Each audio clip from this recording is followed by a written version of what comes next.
I love St. James Parish because it's a true community. It's a community where we look out for and protect each other. That is why I am here today.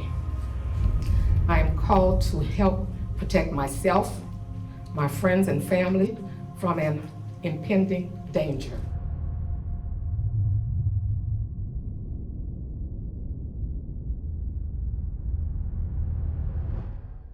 When I was a little girl, we had everything in our garden: butter beans, snap beans, mustard greens, okra.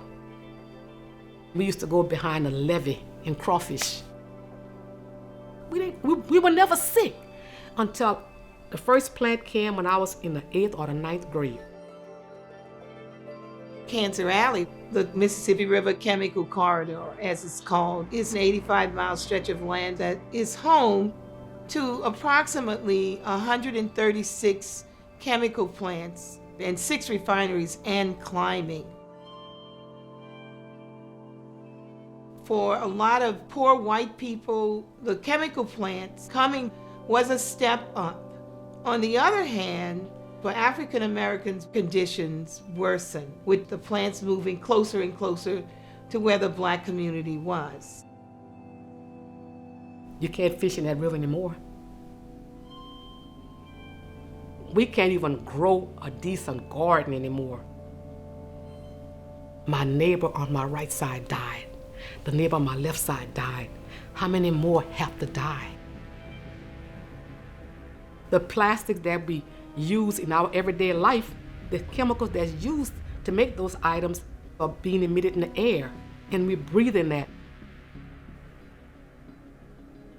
Come and see. Come and breathe this air. I bet you any money you're gonna leave here with a headache or a stomach ache. The people that we elected in office, they let us down from way back. What happened in Louisiana was a really tragic story in terms of who benefits and who bears the burden of petrochemicals.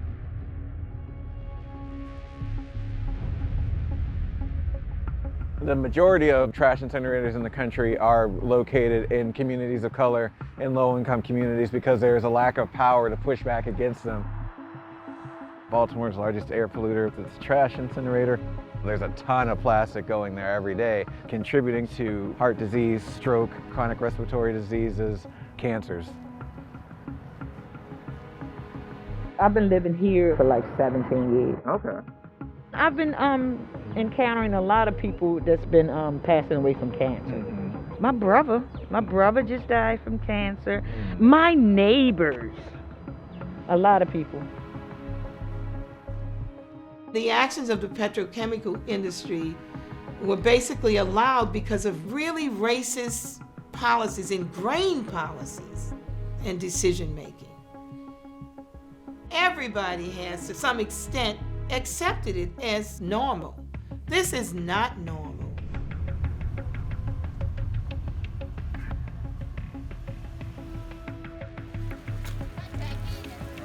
Indonesia is a major dumping ground for US waste.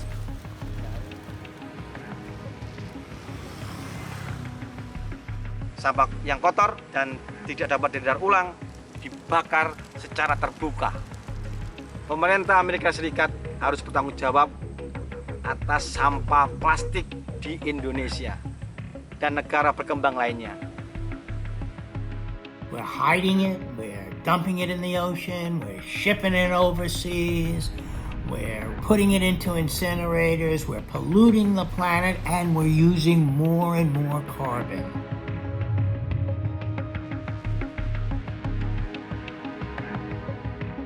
Plastic is killing us all, and it's not killing us equally. Plastic production and waste is fanning the flames of climate chaos. It's poisoning our air, our water, our soil. It's a monumental problem that disproportionately impacts Black and brown and low-income communities. And the problem's getting bigger and more complicated every single year.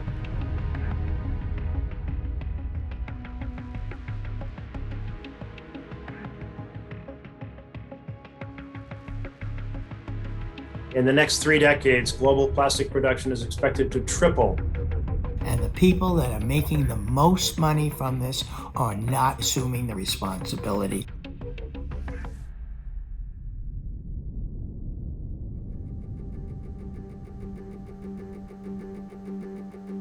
The Break Free from Plastic Pollution Act is the bold, comprehensive national strategy to address this enormous challenge.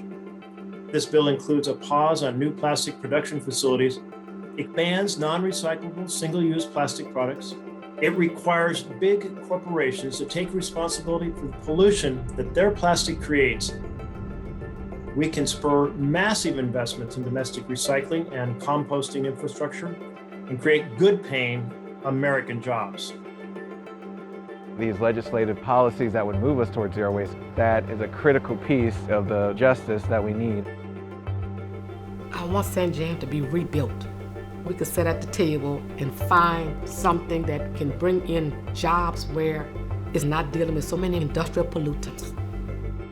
It's going to take real leadership that understands that you can create 10 times as many jobs from going to a zero waste economy that composts, that recycles, that reuses, that redesigns, that creates more repair shops and centers them in communities of color, in low-income communities. We would be able to create such an economic boom. I want our grandchildren to grow up with clean air, clean water, clean soil. Give us back our life. Give us back our livelihood.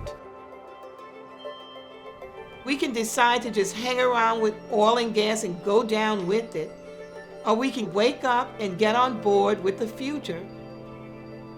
When you lift up people at the bottom, you lift up everybody.